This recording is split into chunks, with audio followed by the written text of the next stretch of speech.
দিনটা বুধবার, সকাল 10টা। সরকারি ছুটির দিন আজকে। পূজার বন্ধ পড়েছে স্কুল কলেজ। সেই সুবাদে মায়াও আজ বাসায়। তবে ঘুম থেকে উঠেছে আজ একটু দেরিতে। রোজগারের মতো সকাল 5টায় ওঠেনি, উঠল 9টায়। অনেকটা রাত কেঁদে কুটে ঘুমানোর ফলে আজ দেরিতে ওঠার মূল কারণ মায়ার। ততক্ষণে বাসা পুরো খালি। জুঁইসহ রেহানা বেগম হসপিটালে চলে গেছে। আরাফ খান, রিদ যার যার অফিসে। হেনা খান মায়াকে নিয়ে 11টার দিকে হসপিটালে যাবে বলে কেউ আর মায়াকে ঘুম থেকে ডেকে তুলেনি। মায়া ঘুম থেকে রয়ে শুয়ে উঠে নাস্তা করল ফুরফুরে মেজাজে। রাতের ঘটনা দিব্য ভুলে বসে আছে এমনটা নয়, সে ডিপ্রেশনে আছে। তবে খাবারের সামনে পেলে দুনিয়ার সব ডিপ্রেশনে ভুলে যায়, শুধু খাবার কথাটাই মনে রাখে। মায়া পেট পুড়ে খাবার খেলো। তারপর হেনা খানের আঁচল ধরে বেশ কিছুক্ষণ কিচেন রুমে দাঁড়িয়ে থাকলো। বেশ মনোযোগ সহকারে হেনা খানের দক্ষ হাতের রান্নাটা দেখল। শফিকুল ইসলামের জন্য দুধ পায়েস রান্না করেছে, আর সে রেসিপিটা দাঁড়িয়ে দাঁড়িয়ে ঝলমল চোখ ঢোক গিলছে মায়া। একদিন সেও রাঁধবে তার মিস্টার ভিলেনের জন্য এমন করে। দাদি থেকে বেশি মিষ্টি করে রান্না করবে মায়া। তারপর তার মিস্টার ভিলেনকে খেতেও দিবে নিজের হাতে। মায়ার ভাবনার মাঝে হেনা খান পায়েসের পাতিল নামিয়ে রাখলো। বক্সে ঢেলে ফ্রিজে রেখে মায়াকে এক বাটি পায়েস দিল খেতে। মায়া পায়েসটি বাটি নিয়ে সোফায় গিয়ে বসলো, কিন্তু পর মুহূর্তে কী ভেবে হৃদের রুমের দিকে উঁকি মারল নিচ থেকে। এই সময় হৃদ বাসায় থাকে না, সেটা মায়া জানে। তবে পায়েসের বাটি নিয়ে রয়ে শুয়ে গেল হৃদের রুমের দরজার সামনে। দক্ষ হাতে পাসওয়ার্ড দিয়ে ঢুকলো হৃদের রুমে। দরজা বন্ধ করে ভিতরে ঢুকতেই মায়া হাঁ করে তাকিয়ে থাকলো হৃদের রুমের দিকে কিছুক্ষণ। মায়া এর আগে দুবার এসেছে হৃদের রুমে, কিন্তু রাত আর অন্ধকার থাকায় ভালো করে দেখতে পায়নি সে এই রুমটি। তবে আজ দেখলো, বেশ হাঁ হয়ে দেখলো হৃদের রুমটি। মায়ার রুমে 3 গুণ বড় হৃদের রুমটি। অন্তত সুন্দর এবং পরিপাটি একটি রুম হৃদের। সম্পূর্ণ রুমটি সাদা প্রিন্ট কথা। দেওয়ালের এক পাশে সম্পূর্ণটা স্বচ্ছ কাচে, আর তাতে সাদা বড় বড় পর্দা লাগানো। সেই কাচের দেওয়ালে এক সাইডে দরজা ধরে বারান্দায় যেতে হয়। রুমের বাকি 3 পাশ দেওয়াল করা। পশ্চিমের মাঝ বরাবর বিশাল বড় বেড রাখা, সাদা চাদর এবং কুশনে মোড়ানো সেই তুলতুলে নরম বিছানাটি। রুমের প্রতিটা আসবাবপত্রে সাদা এবং আভিজাত্যের চাপ রয়েছে। বেডের পাশে ছোট টেবিলের ওপর সাদা ল্যাম্পপোস্ট রাখা। রুমের এক পাশে সাদা সোফা, তার সামনে দেওয়ালে ফিট করা বিশাল বড় টিভি। দেওয়াল জুড়ে গুটি কয়েক প্যান্টিনো পেল, এবং সে 3 তাকের বড় ফ্রিজটি দেখল মায়া। তার এক পাশে কফির মেশিনও রয়েছে। মায়া এবার ঘাড় ঘুরিয়ে পাশে তাকায়। দেয়ালের সাথে ফিট করা বড় সাদা ওয়ালসেপ দেখতে পেল, যেখানে প্রয়োজনীয় ফাইলপত্র রাখা আছে হৃদের। তবে রুমের কোথাও মায়ার আয়না বা কভার দেখতে পেল না। হৃদের কাপড় চোপড় বা প্রয়োজনীয় সামগ্রী কোথাও রাখা আছে তাও বুঝল না। সন্দেহী মায়া পায়েসের বাটি হাতে হৃদের সম্পূর্ণ রুম ঘুরঘুর করল বেশ কয়েকবার। কোথাও হৃদের কাপড়ের সন্ধান মিলল না। তবে হৃদের রুমটি বেশ পছন্দ হলো মায়ার, তাই পায়েসের বাটির সোফা টেবিলের ওপর রেখে হৃদের বিছানায় গিয়ে বসলো। হাত দিয়ে হৃদের বিছানা ছুঁয়ে দিয়ে ধপ করে গা এলিয়ে শুয়ে পড়ল সেখানে। ফুরফুরে মেজাজে হৃদের বিছানা গড়াগড়ি করতে মায়ার নাকে বাড়ি খেল হৃদের শরীরে মিষ্টি ঘ্রাণ। মায়া শিহরিত হয়ে উপর হয়ে শুলো। হৃদের বালিশটি হাত দিয়ে ছুঁয়ে দিল। মায়া কম্পিত মনে ছুঁয়ে গেল হৃদ নামক শিহরণ। লজ্জা আড়ষ্ট মায়া চুপ করে হৃদের বালিশে নিজের মুখ চেপে ধরল। মন ভরে নিঃশ্বাস টানল। বিছানায় আরও কিছুক্ষণ গড়াগড়ি করল সুপ্ত অনুভূতি নিয়ে। তারপর হৃদের বিছানা সম্পূর্ণ এলোমেলো করে নেমে গেল। উঠে গিয়ে ফ্রিজ খুলতে মায়ার চোখ ঝলমলে হলো যখন দেখল হৃদের ফ্রিজে সব মায়ার পছন্দের খাবার রাখা। একে একে মায়া ফ্রিজের 3 পাট খুলল, আর 3 পাটে মায়ার পছন্দ খাবারে ভরপুর পেল। আনন্দে বিমোহিত মায়া ভুলে গেল এটি হৃদের রূপ। শুধু মনে রাখলো চোখের সামনে খাবারগুলো। ফ্লোরে পা ভাঁজ করে বসে একে একে খাবার খুলতে লাগলো ফ্রিজ থেকে। Ice cream box chocolate cake, chocolate box, rasmalai, ছানার মিষ্টি একে একে নামিয়ে নিজের সামনে স্তূপ বানালো। প্রতিটা খেলো যতক্ষণ পর্যন্ত খেতে পারল। অবশিষ্ট আর খেতে না পেরে উঠে দাঁড়ালো, সব কিছু এলোমেলো অবস্থা রেখেই। ফ্রিজও বন্ধ করলো না, পানি না খেয়ে ঢেকু তুললো। আইসক্রিম আর রসমালাইয়ের রস পরে মায়ার জামা নষ্ট হওয়ার ঢুকলো ওয়াশরুমে পরিষ্কার করতে। কিন্তু ওয়াশরুমে ঢুকে মায়া যেন আরও হতবাক হয়ে গেল যখন দেখলো মায়ার রুমের সামনে হৃদের ওয়াশরুমটি। হতভম্ব মায়া হৃদের ওয়াশরুমের চারপাশ চোখ বুলালো। ওয়াশরুমের এক পাশটা কাচের তৈরি এবং তাতে বড়সড় একটা দরজা রয়েছে যা দিয়ে ভিতরের রুমে প্রবেশ করা হয়। আর এখানে উপর দিয়ে পাতলা সাদা পর্দা টানানো। মায়া পরিষ্কার হলো না আর, বরং হতভম্ব মায়া কৌতূহলবশত সেই দরজা ধরে ঢুকলো ভিতরের রুমে। আর তাতেই যেন আরও বেশি হা হয়ে যায় ভিতরের পরিবেশটা দেখে। আজ মায়া অবাক হবার দিন, তার জন্যই তো মায়া আজ শুধু অবাক আর অবাক হচ্ছে। কারণ এটা কোনো রুম নয়, বরং বিশাল বড় সব বলা যায় হৃদের সব। মায়া গোল গোল চোখে চারপাশটা চোখ বুলালো। শপের মতো করে জায়গায় জায়গায় হ্যাঙ্গারে ঝুলিয়ে টানিয়ে রাখা আছে হৃদের shirt, pant, coat, T shirt, ট্রাউজারগুলো আলাদা আলাদা সেক্টর করে সারিবদ্ধভাবে। অন্য সেক্টরে হৃদের ব্যান্ডের জিনিসপত্র রাখা, ঘড়ি, জুতো, টাই, পারফিউম, বেল। কাচের দেওয়ালে সাজানো আলাদাভাবে। তার পাশে বিশাল বড় আয়না রাখা। মায়া হতভম্ব হলো হৃদের বিশাল বড় সব দেখে। দিন দুনিয়া ভুলে মায়া শুধু তাকিয়ে থাকলো চারপাশে। তার মিস্টার ভিলেন যে এতটা সাজুগুজু করে তা জানা ছিল না মায়ার। আজ মায়া এখানে না আসলে হয়তো কখনোই জানতো না সেটা। হতবাক মায়াকে চমকে দিতেই তক্ষুনি রুমে প্রবেশ করলো হৃদ। মায়া চমকালো, ভকরালো, হতচকিয়ে গেল যখন দেখলো হৃদ এই শপের ভিতরে প্রবেশ করেছে। ভয়ের তো মায়া যখন উত্তেজিত হয়ে চিন্তা করলো এক ছুটে পালিয়ে যাবে, তখনই শান্ত হলো যখন দেখলো হৃদ মায়াকে এড়িয়ে অন্য পাশে চলে গেছে। মায়া যে এই রুমে আছে সেটা দেখেই যেন দেখলো না হৃদ। হৃদ ছাড়া এই রুমে অন্য কারো অস্তিত্ব নেই, এমন একটা ভাব। আর এতে করেই মায়া কিছুটা সাহস পেল। যেহেতু হৃদ মায়াকে কিছু বলছে না, তাই মায়ার জায়গায় দাঁড়িয়ে থাকলো, নড়ল না। মায়া ভাবেনি হুট করে হৃদ এই সময় বাড়িতে চলে আসবে। এই সকালবেলায় হৃদ বাসায় আসে না। তাই কেন আসলো হৃদ তা দেখার জন্য মায়া দাঁড়িয়ে রইল আর স্থির দৃষ্টিতে তাকিয়ে থাকলো হৃদের দিকে। রাতের ঘটনায় সে ভুলে গেছে, আপাতত কিছুই মনে নেই। তাই দিব্যি স্বাভাবিক ন্যায় কৌতূহলে চোখে তাকিয়ে থাকলো হৃদের দিকে। হৃদ কিছু কারণবশত পূর্ব অঞ্চলে যাবে। আজ রাতটা সেখানে কাটিয়ে কাল সকালে বাসায় ফিরবে। তাই নিজের ড্রেস চেঞ্জ করে প্রয়োজনীয় ফাইল নিবে সে। মায়া যে এই রুমে আছে সেটা হৃদ মায়া ঢোকার সময় বুঝতে পেরেছিল। কারণ মায়া যখন হৃদের রুমে পাসওয়ার্ড টাইপ করে তখন হৃদের ফোনে একটা কোড নাম্বার গিয়েছিল। তাছাড়া হৃদের দরজা লক বুথে হিডেন ক্যামেরা ফিট করা ভিতরে বাইরে। তাই অনায়াসে হৃদ জানতে পারে তার রুমে কে আসা যাওয়া করছে সেই বিষয়টি।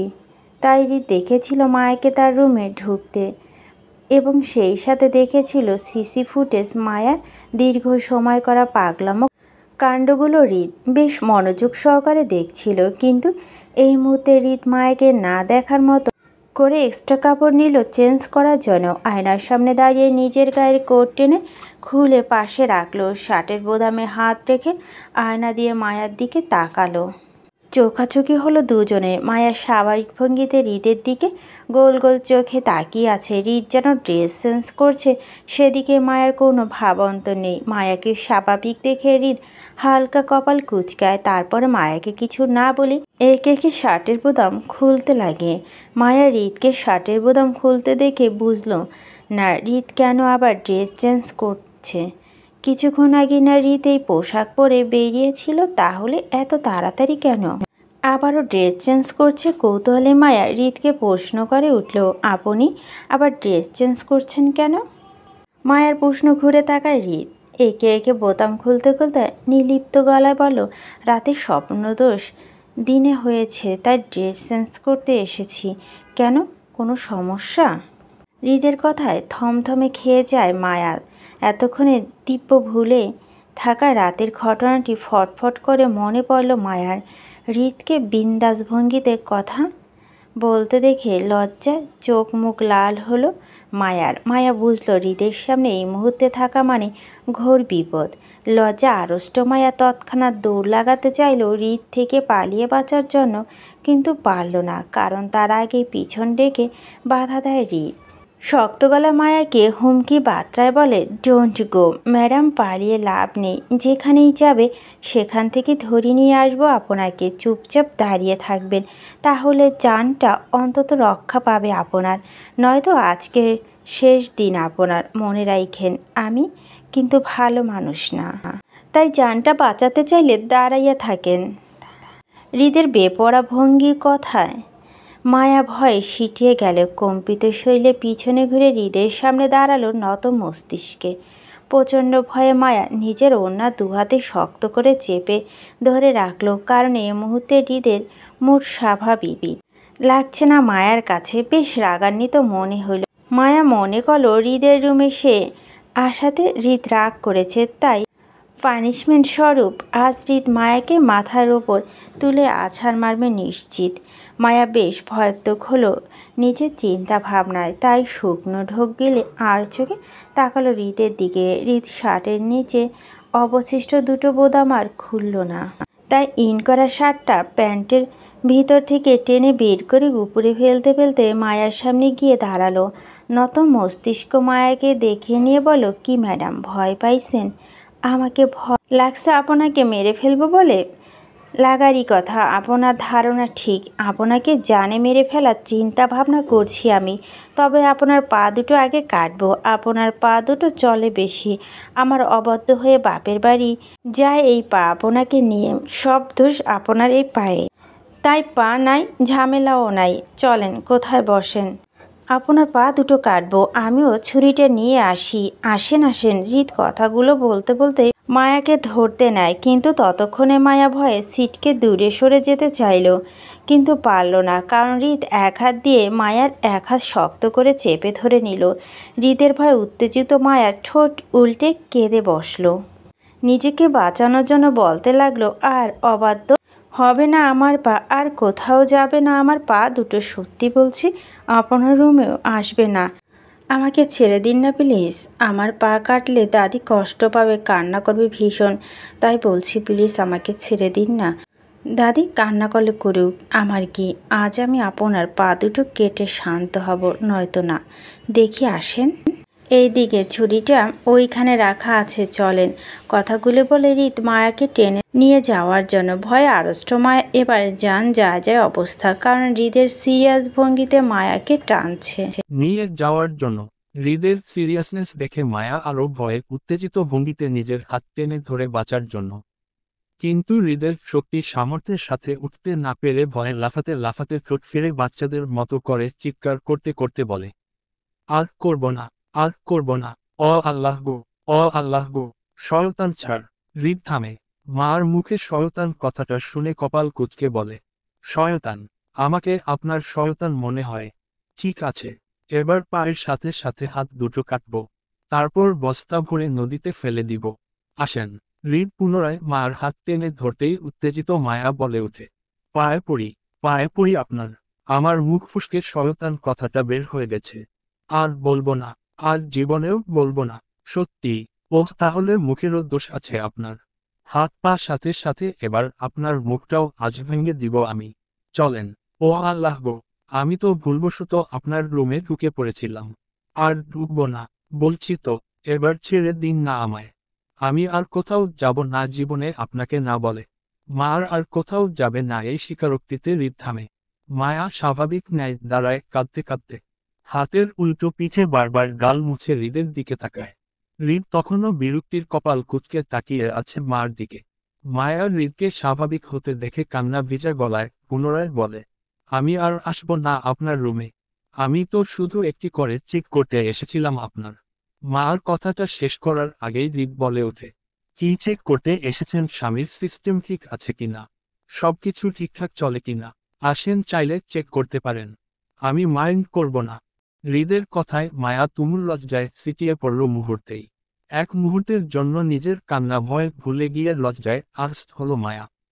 হৃদ মায়ার মাইন্ড ডাইভার্ট করে চাইল, সফলও হলো, কারণ মায়া ভয় ভুলে লজ্জা পেল প্রচুর। তাই নত মস্তিষ্কে হয়ে হৃদের সামনে দাঁড়িয়ে সাথে সাথে নিজের মুখটিকে ফেলল তুমুল লজ্জায়।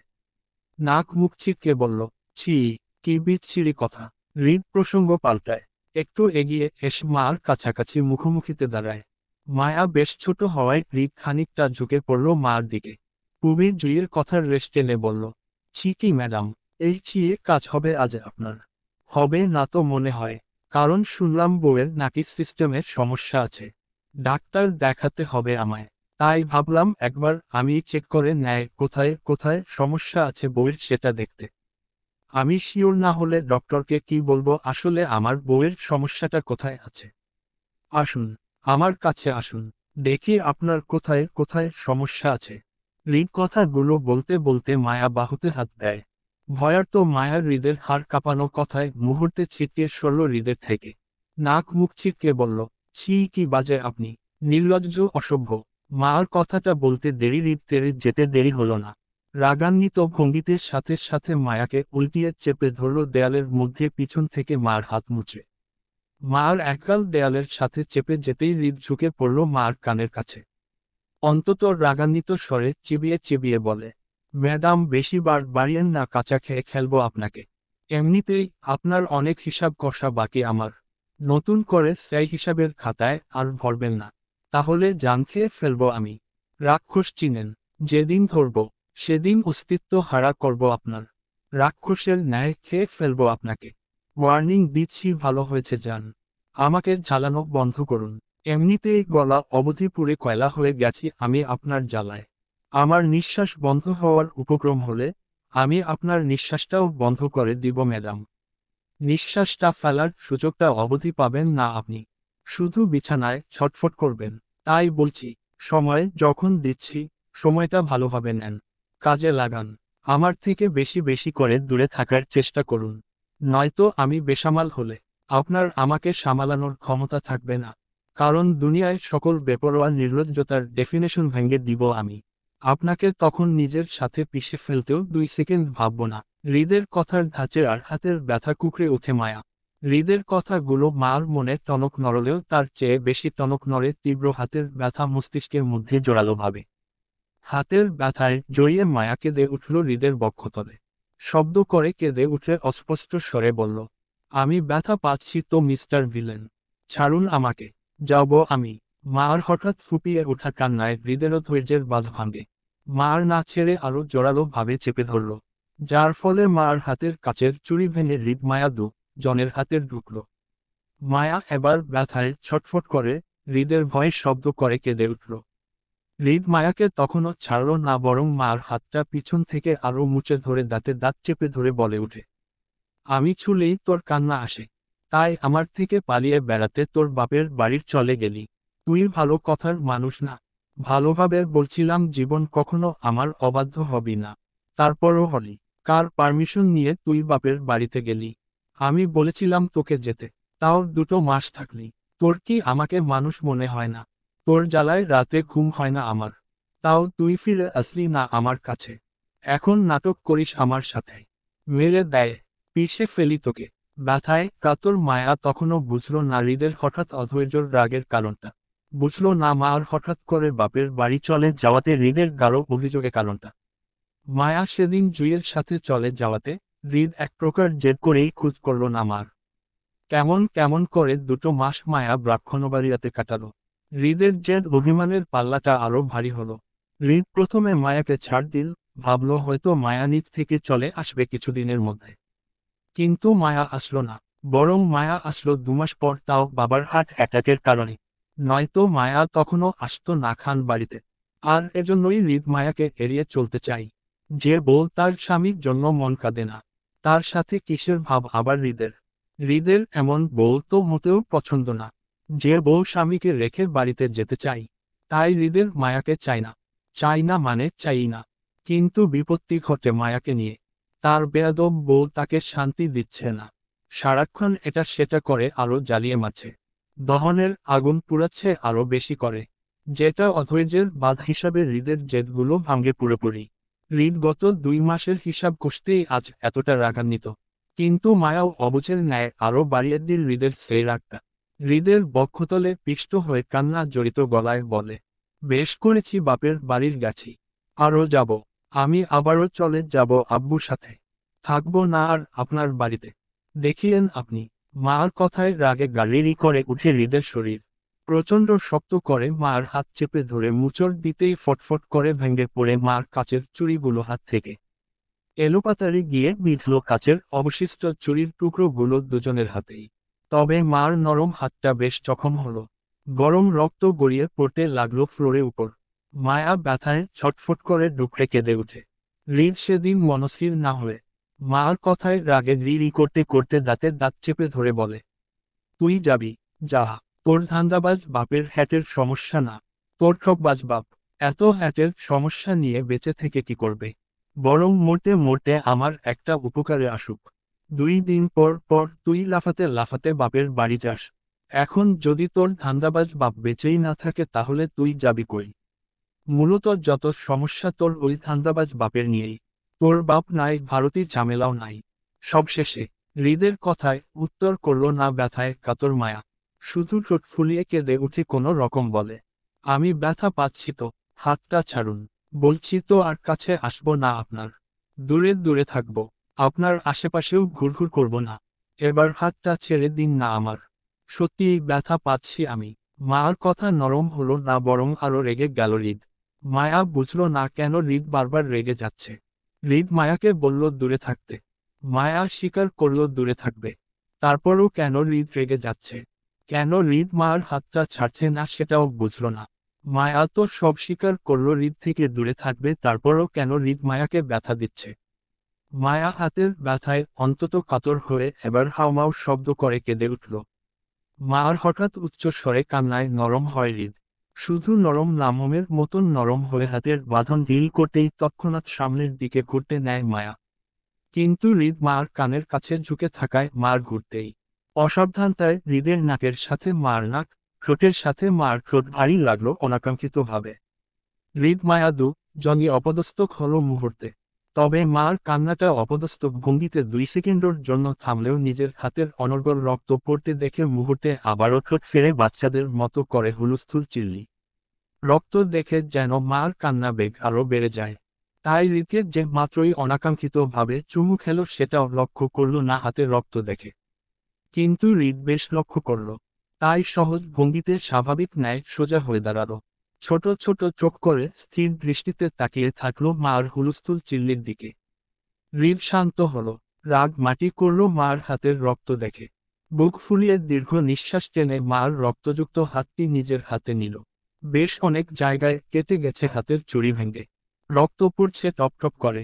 হৃদ মার হাত শক্ত করে চেপে ধরে ভাঙা চুড়ির টুকরো বের করতেই মায়া আরো বেশি জোরে জোরে চিল্লায়।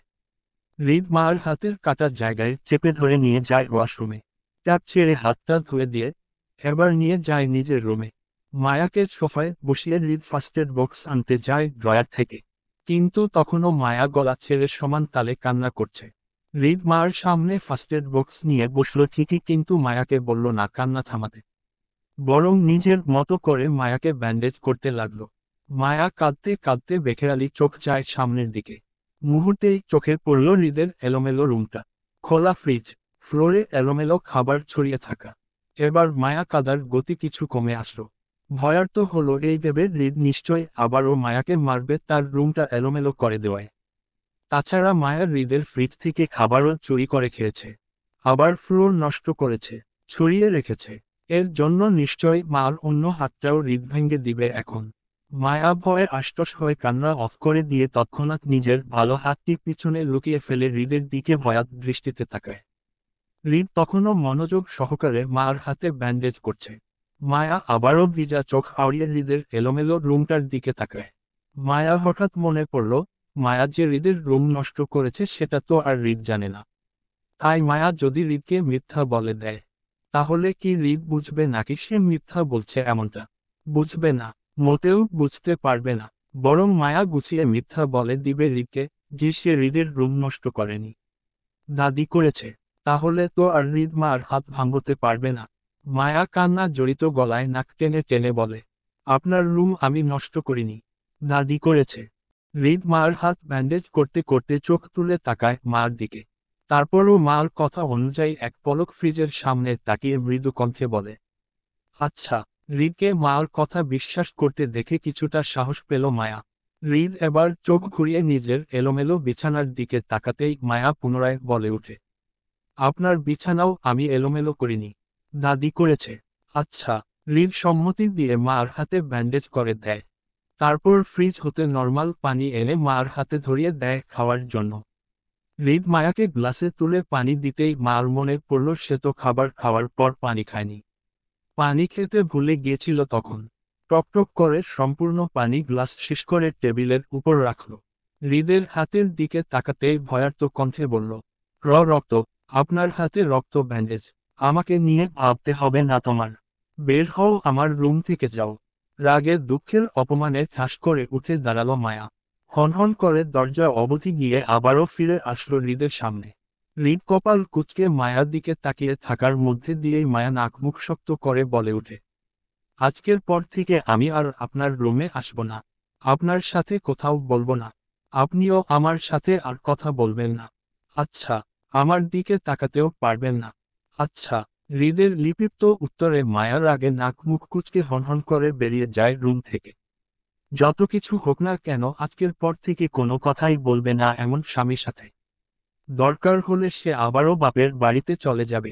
তারপরও হৃদকে মুখ দেখবে না আর। মন মেজাজ বড্ড উগ্র হয়ে আছে আয়নের। কাল সারাদিন রোগী দেখে রাতভর নাইট ডিউটি করল। সকালে 5টার দিকে তার ডিউটি শেষ হওয়ার শর্তেও বাসায় যেতে পারেনি।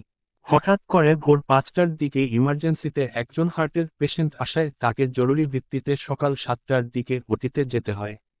বাকি ডক্টরদের সাথে মিলে দীর্ঘ 2 ঘন্টার সময় টানা অপারেশন পরের 9টার দিকে আয়ন ওটি থেকে বের হয়। ক্লান্তময় শরীরটা নিয়ে ফ্রেশ হয়ে নিজের কেবিনে বসল কতক্ষণ। চেয়ারের গা এলিয়ে দিয়ে চোখ বন্ধ করে আধা ঘন্টা রেস্ট নিল। দীর্ঘ টানাপড়ার জীবনটাতে সে আজ বড্ড ক্লান্ত। বিশ্রাম দরকার তার। মানসিক শারীরিক দুই দিক থেকেই বিশ্রাম দরকার। আয়ন উঠে দাঁড়ালো, নিজের ফোন আর এপ্রনটা হাতে নিয়ে বের হলো। হসপিটালের করিডোর ধরে নতুন পেশেন্টটিকে একবার পর্যবেক্ষণ করে নিল যাওয়ার আগে। নার্সকে প্রয়োজনীয় কালক্রম বুঝিয়ে দিয়ে বেরিয়ে আসলো সেখানে থেকে। আপাতত এখন সে নিজের ফ্ল্যাটে যাবে। আয়ন হসপিটালের করিডোর ধরে সামনের দিকে এগোতেই চোখে পড়ল শফিকুল ইসলামের কেবিনটি দিকে। আয়ন কি মনে করে শফিকুল ইসলামের কেবিনে ঢুকল। শফিকুল ইসলামের পাশে রেহেনা বেগমকে বসে থাকতে দেখল, আর তার অপর পাশে জুইকে। আয়ন হাসি মুখে এগিয়ে গেল শফিকুল ইসলামের দিকে। অন্তত নম্রতার সহিত কুশলাদি জিজ্ঞাসা করল উনার শরীরের। আয়নকে পূর্বে থেকেই চিনতেন বিদায় শফিকুল ইসলামও বিনীতর সহিত কথা বলল আয়নের সাথে। জানালো নিজের শরীরে অবস্থার কথা। আয়নের সকল মনোযোগ শফিকুল ইসলামের দিকেই। অল্প কিছুক্ষণ দাঁড়িয়ে নিজের কথা ইতি টানল আয়ন। আপাতত সে বাসায় যাবে বলে, কিন্তু যাওয়া আগে ক্লান্তিতে দারুণ হেসে বলে উঠে শফিকুল ইসলাম, উদ্দেশ্য, আঙ্কেল জুইকে আমার সাথে নিয়ে যেতে চাচ্ছি। আপনি অনুমতি দিলে ওনাকে নিয়ে এক্ষুনি যেতে চাই। আয়নের হাসি মুখের কথাটা যেন বজ্রপাত হলো জুইয়ের মাথায়। চমকে উঠে তৎক্ষণাৎ দাঁড়িয়ে পড়ল শফিকুল ইসলামের বেড ছেড়ে। জুই নিজের শোকটে কিছু বলবে তার আগেই তীক্ষ্ণ কণ্ঠে মুখ খুলল শফিকুল ইসলাম। জুই, কিন্তু কেন? মুখের হাসি বজায় রেখে বলল, তেমন কিছু না আঙ্কেল। ফিহার সকাল থেকে ফোন দিয়ে বারবার রিকোয়েস্ট করছে জুইকে নিয়ে যাওয়ার জন্য, তাই উনাকে নিয়ে যেতে চাচ্ছিলাম। তবে বিকালে ফিহার সাথেই ফিরে আসবে। আয়নের কথায় অমত পোষণ করল না শফিকুল ইসলাম, কারণ তিনি ফিহাকে অন্তত ভালোভাবে চিনেন, নিজের মেয়ের মতোই ভাবেন। জুই, মায়ার সাথে ফিহার বন্ধুত্বটাও জানেন তিনি। তাই আপত্তি না করে জুইয়ের দিকে তাকালে তিনি নরম গলায় বলল, যাবে তুমি ফিহার সাথে দেখা করতে জুই? Till till. আয়নের গাড়িটি এসে থামল 11 তলা বিলাসবহুল ভবনের সামনে। দারোয়ান গেট খুলে দিতে আয়ন গাড়ি নিয়ে ঢুকল ভিতরে। সিটবেল্ট খুলে নিজের এপ্রন আর ফোন নিয়ে গাড়ি থেকে বের হয় আয়ন। সামনে দিয়ে ঘুরে অপর পাশে দরজাটি খুলে দেয় সে, জুই বের হওয়ার জন্য। ইতস্ততার জুই হাতে মুচিয়ে আর চোখে তাকায় আয়নের দিকে। সাথে সাথে চোখ মিলল দুজনের। আয়ন গাড়ির দরজা খুলে স্বাভাবিক দৃষ্টিতেই তাকিয়ে আছে জুইয়ের দিকে। জুই হাসফাস করে ধীরে নেমে দাঁড়ালো গাড়ি থেকে। আয়ন গাড়ির দরজা লাগিয়ে জুইকে কিছু না বলে চুপচাপ হাঁটা ধরল বিল্ডিংয়ের ভিতরের দিকে। জুই প্রচণ্ড হাসফাস করে এদিকে সেদিকে তাকিয়ে আয়নের পিছন পিছন গেল লিফট অবধি। আয়ন লিফটে ঢুকতেই জুইও ঢুকল তার সাথে। আয়নের পিছনে দাঁড়িয়ে জুই অস্থির হলো বন্ধ দরজার লিফটে দুজন একা আছে ভেবে। অস্থিরতার কপাল বেয়ে চিকন ঘাম ছুটল জুইয়ের। আয়ন তখনও স্থির স্বাভাবিক ন্যায় সামনের দিকে ঘুরে তাকিয়ে আছে। জুইয়ের সাথে কোনো রূপকথা বলছে না আপাতত সে। গাড়িতেও কোনো কথা হয়নি দুজনের মধ্যে। চুপচাপই ছিল সারাটা রাস্তা জনি। লিফট 3 তলায় এসে থামতে আয়ন বের হয়ে যায়। আয়নের পিছন পিছন জুইও বের হয়ে আসে। আয়ন নিজের ফ্ল্যাটের দরজার লক চাবি দিয়ে খুলে ভিতরের প্রবেশ করল। কিন্তু জুই প্রচণ্ড অস্থিরতায় দাঁড়িয়ে থাকল দরজার বাহিরেই। ভিতরে না গিয়ে আয়ন কয়েক কদম ভিতরে গিয়ে পুনরায় দাঁড়িয়ে যায়। পিছন ঘুরে জুইকে দরজার সামনে দাঁড়িয়ে থাকতে দেখে স্বাভাবিক ন্যায় তাড়া দিয়ে বলে, তাড়াতাড়ি আসুন জুই, আমার খিদে পেয়েছে অনেক। জুই ইতস্তত পায়ে ফ্ল্যাটের ভিতর প্রবেশ করতেই আয়ন দরজা ভিতর থেকে লাগিয়ে দেয় তৎক্ষণাৎ। আয়নের এমন কাজে জুই চমকে উঠে কিছু বলবে তার আগেই আয়ন হনহন করে সামনের দিকে চলে যায়। জুই পাথর মূর্তির ন্যায় আবারও দাঁড়িয়ে পড়ে জায়গায়। আয়নের পিছন পিছন গেল না আর, বরং চোখ আওড়িয়ে চারপাশে তাকালো। আয়নের ফ্ল্যাটটি স্বাভাবিক বড় ফ্ল্যাটের চেয়েও দ্বিগুণ বড় এবং বিলাসবহুল। 3 তলা বিল্ডিংয়ের পুরো দুপাশের জয়েন্ট ইউনিট একত্রে নিয়ে এই ফ্ল্যাটটি বানানো। বিশাল বড় ড্রয়িং রুমে সুন্দর করে সাজানো গোছানো দামি আসবাবপত্রে। কিন্তু কোথাও কোনো মানুষের চিহ্ন দেখতে পেল না জুই। ফিহাকেও না। সম্পূর্ণ নিস্তব্ধ নীরব এই ফ্ল্যাটটি। জুই মানুষের আভাস না পেরে আরও যেন সিটিয়ে গেল ভয়ে। তুমুল অস্থিরতা কাজ করল নিজের মাঝে। তাই অস্থিরতার জুই চোখ আওড়িয়ে আরও কিছু দেখবে তার আগেই সামনে থেকে আবারও তাড়া দিয়ে বলে উঠে আয়ন, কি হল, আসুন তাড়াতাড়ি। অক্ষত জুই প্রচণ্ড অস্থিরতা নিয়ে গেল আয়নের পিছন পিছন। আয়ন জুইকে নিয়ে ঢুকল সোজা তার কিচেন রুমে। তারপর জুইকে ডেকে নিজের পাশে দাঁড় করিয়ে অন্তত আদর্শ স্বরূপ নিজের কিচেনের ভিন্ন পার্ট দেখাতে দেখাতে বলে উঠে, অয়েলি খাবার আমি পছন্দ করি না, তাই আমার জন্য ঝটপট শুকনো রুটি বানিয়ে দিন। সাথে কম তেল দিয়ে আলু ভাজি করবেন। এখানে আটা ময়দা জাতীয় সব রাখা আছে। আর এখানটায় মশলা জাতীয় সব কিছু পাবেন। এই যে বা দিকটায় চা কফির প্রয়োজনীয় সামগ্রী পাবেন। আর বাকি রেকগুলোতে কি আছে সেটা আপনি নিজেই চেক করে নেবেন একবার, তাহলে আপনার জন্য সুবিধা হবে। আর ফ্রিজে সবকিছু রাখা আছে। দুপুরের খাবারের কি রাখতে হবে সেটা আপনি মিলিয়ে নিন। খাবার নিয়ে আমি ঝামেলা করি না, যা রাঁধবে তাই খাবো। তবে এখন প্রচণ্ড খিদা লাগছে আমার, তাই 20 মিনিটের মধ্যে আমার খাবার রেডি করুন। এই ফাঁকে আমিও গোসল করে ফ্রেশ হয়ে আসছি কেমন। ওহা, আমার মাথাটা চিনচিন ব্যথা করছে সারারাত জেগে থাকায়। তাই আপনি এখন আমাকে ঝটপট হাতে ব্ল্যাক কফি করে দিন 1 কাপ। আমি ড্রয়িং রুমে যাচ্ছি, তাড়াতাড়ি করুন প্লিজ। আয়নের কথায় হতভম্ব জুইয়ের চোখকোটা থেকে বের হয়ে আসার উপক্রম। হা হয়ে আয়নের দিকে তাকিয়ে আছে বোকার মতন। তাকে হসপিটাল থেকে মিথ্যা বলে নিয়ে এসেছে রান্না করানোর জন্য এই লোক তো সাংঘাতিক লোক। জুইকে আয়নের বাড়িতে না নিয়ে নিজের পার্সোনাল ফ্ল্যাটে নিয়ে আসলো কাজ করানোর জন্য।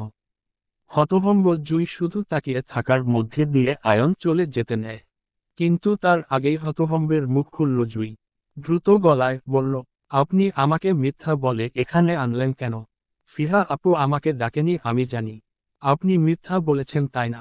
আয়ন স্বাভাবিক ন্যায় জুইয়ের দিকে ঘুরে তাকিয়ে বলে, জুই আপনার প্রশ্নের চেয়ে আমার খাবারটা বেশি জরুরি। তাই দ্রুত আমার জন্য রান্না করুন। আমি খেতে খেতে আপনার সকল প্রশ্নের উত্তর দিব না। কিন্তু এখন কোনো প্রশ্ন করা যাবে না। আমি উত্তর দিব না। আগে আমার জন্য কফি করে পাঠান, তারপর বাকি রান্নাটা করুন। কথাগুলো বলেই আয়ন জুইকে কিছু বলতে না দিয়ে চলে যায় ড্রয়িং রুমে। হতবুদ্ধি জুই তখনও শোকট হয়ে দাঁড়িয়ে থাকল। 30 সেকেন্ড মধ্যে আবারও আয়ন ড্রয়িং রুমে থেকে চেঁচালো নিজের কফির জন্য। আয়নের চেঁচানোতে জুই চমকে উঠে দ্রুততার সঙ্গে কফির জন্য পানি বসালো গ্যাসে। দক্ষ হাতে ঝটপট কফি বানিয়ে হাজির হয় আয়নের সামনে।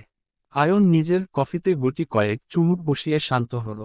জুইয়ের দিকে না তাকিয়ে নিজের ফোন আর কফি নিয়ে চলে গেল নিজের রুমের দিকে।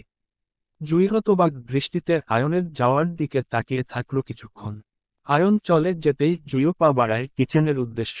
কিচেন রুমে দাঁড়িয়ে জুই খানিকটা হাঁসফাঁস করল। সে মূলত রান্না করতে জানে। রেহেনা বেগম জুইকে আর মায়াকে নিজের হাতের রান্না শিখিয়েছেন। মায়া যখনই ব্রাহ্মণবাড়িয়াতে বেড়াতে যায় তখনই নিজের পাশে দাঁড় করিয়ে রেহেনা বেগম মেয়েদের রান্না করা শেখাতেন। সেই সুবাদে বেশ ভালোই রান্নাটা আয়ত্তে আছে তাদের দুই বোনের। জুই হাঁসফাঁস করতে করতে আয়নের জন্য রুটি আর আলু ভাজি করে নিল ২০ মিনিটের মধ্যেই।